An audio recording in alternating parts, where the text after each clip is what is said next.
हालो प्यारे बच्चों, इस वीडियो में हम कक्षा 9 गणित है मनोहर अध्याय 1 है संख्या पद्धति, जिसमें प्रश्नावली 1 का ई इसी के बारे में अध्ययन करेंगे। हमारा प्रश्न संख्या नंबर 1 है।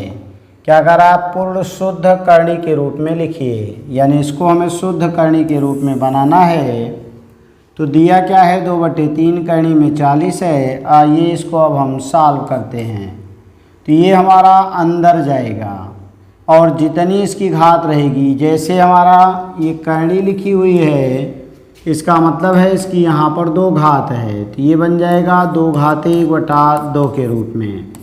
यहाँ 4 लिखा हुआ है, इसका मतलब है कि a की पावर 1/4 हो जाएगा। तो अगर मान लीजिए कोई संख्या बाहर है और मान लीजिए एक संख्या अंदर है, जितनी यहाँ घात रहेगी वो जाएगा अंदर तो उतनी घात बना देगा, तो y बनेगा और गुणे होगा, ये x अंदर जाएगा, इसकी घात 2 है तो इसकी घात 2 बन जाएगी। इसी तरह से इस प्रश्न को हम सॉल्व करेंगे। तो आइए चलते हैं और देखते हैं। तो यहाँ क्या मिल जाएगा, ये करणी में 40 इसी तरह से रहेगा। अब ये 2/3 अंदर जाएगा तो ये गुणे होगा 2/3। यहाँ पर चूँकि कुछ नहीं लिखा है, इसका मतलब 2 घात है तो इसकी घात हम 2 कर देंगे।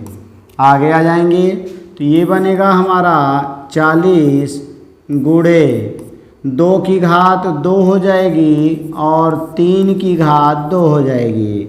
तो यहाँ आ जाएंगे तो ये हमारा बन जाएगा करणी में 40 और 2 दूनी 4 हो जाएगा, नीचे 3 त्रिका 9 बन जाएगा। हमारा आंसर क्या बनेगा, 4 चौक 16 हो जाएगा, एक 0 मिलेगा और नीचे 9, और यही हमारा आंसर बन जाएगा। आइए आते हैं नंबर 2, यानी पूरी की पूरी संख्या अंदर चली जाएगी तो इसी को हम शुद्ध करणी कहेंगे। तो यहाँ मिल गया करणी में 96 है।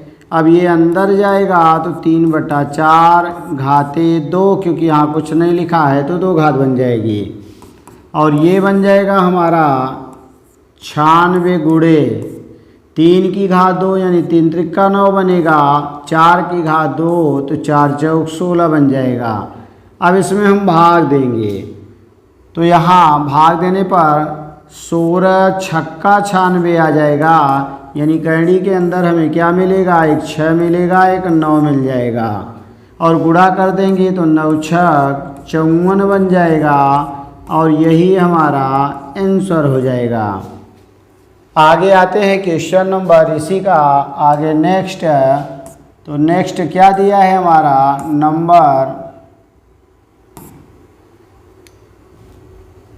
नंबर 3, यानी 1 का 3 है कि करणी के अंदर 2 है और बाहर 3 है, करणी की घात अब 3 आ गई है।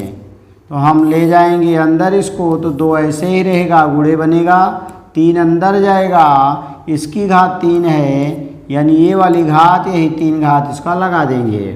तो हमें क्या मिलेगा, 2 मिल जाएगा। 3 की घात 3 का मतलब 3 गुणे 3 गुणे 3, तो ये बन जाएगा करणी में 2 गुणे 3 त्रिका 9 त्रिक 27 हो जाएगा। 27 का गुणा 2 में करेंगे, सारी करणी की घात 3 है तो ये 3 ऐसे लिखते जाएंगे। तो यहाँ भी हमारा 3 मिलेगा, 27 दूना 54 हो जाएगा और करणी की घात 3 है तो इसको हम 3 लगा देंगे और यही हमारा आंसर बन जाएगा। नेक्स्ट आते हैं तो करणी में 2 है और 5 अंदर जाएगा तो 5 की घात, यहाँ कुछ नहीं लिखा है, इसका मतलब 2 है तो 2 बन जाएगा। तो ये हमारा बन जाए करणी में 2 गुणे 5 गुणे 5 यानी 5 बचे 25, 25 दूनी 50 हो जाएगा और यही हमारा आंसर बन जाएगा। अगला आते हैं प्रश्न संख्या यानी नंबर 2। तो नंबर 2 क्या दिया है, ये भी हमें पूर्ण शुद्ध करणी के रूप में बनाना है। तो यहाँ भी आ जाएंगे तो ये हमें मिल जाएगा 32 गुणे 2/3 की घात, कुछ नहीं लिखा है तो 2 है। तो यहाँ आ जाएंगे तो ये मिलेगा 32 गुणे 2 की घात 2 यानी 2 दूनी 4, 3 की घात 2 यानी 3 गुणे 3 3 त्रिका 9, ये 9 से कटेगा नहीं तो हम गुणा कर देंगे। 4 दूनी 8, 4 तिहाई 12 बटे 9 और यही हमारा आंसर बन जाएगा। नेक्स्ट क्वेश्चन इसी तरह से हम 3 को अंदर ले जाएंगे। यहाँ 4 घात है तो 5 अंदर रहेगा, ये 3 अंदर जाएगा तो गुणे 3, इसकी घात 4 थी इसलिए 4 हो जाएगा। अंदर ले जाएंगे, यहाँ 4 घात रहेगी तो 5 गुणे 3 गुणे 3 गुणे 3 गुणे 3, चूँकि 4 घात है तो 4 बार लिखेंगे तो यहाँ बन जाएगा 4, 5 तिहाई 15 तिहाई 45 हो जाएगा और गुणे 3 त्रिका 9 बन जाएगा। अब हम गुणा कर देंगे तो 9 पचे 45, 4 9 चौक 36 और 4 40 हो जाएगा और यही हमारा आंसर बन जाएगा।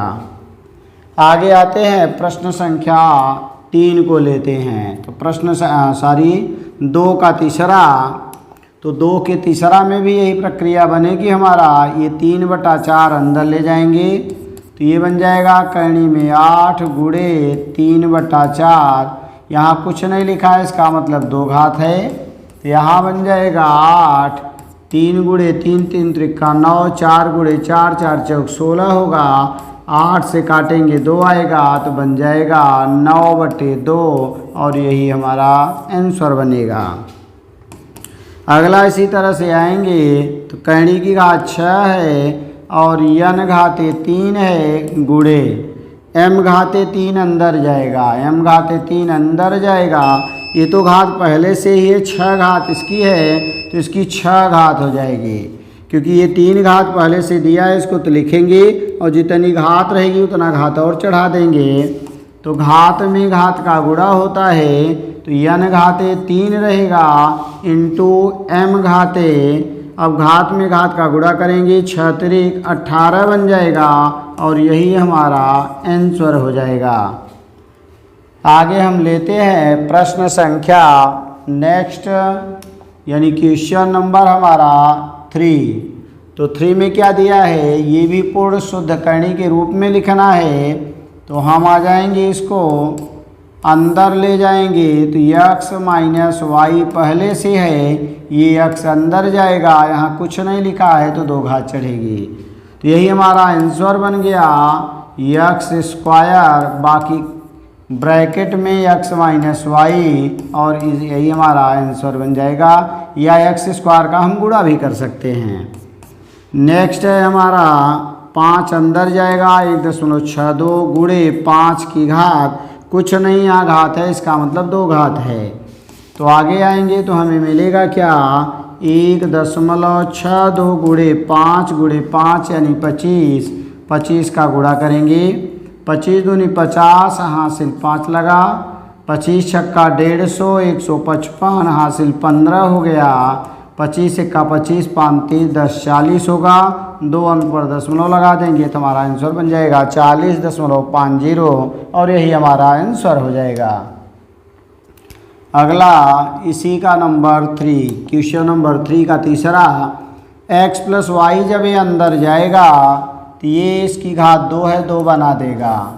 तो करणी में x माइनस वाई है, आगे हमारा x + y जाएगा तो यहाँ पर कुछ नहीं लिखा है इसका मतलब 2 घात है और ये 2 घात हो गया, यही हमारा आंसर बन गया। इसी तरह से अगला आ जाएंगे तो q पहले से है घाते 4 है तो 4 लिखेंगे करणी की, p अंदर जाएगा तो यहाँ पर 4 था इसलिए 4 घात बना देगा। तो हमें आंसर हम p को पहले लिख देंगे तो p घाते 4 इंटू q और यही हमारा आंसर बन जाएगा। आगे आते हैं नेक्स्ट क्वेश्चन नंबर 4 को लेते हैं। तो 4 क्या दिया है, मिश्र करणी को सरलतम रूप में लिखिए।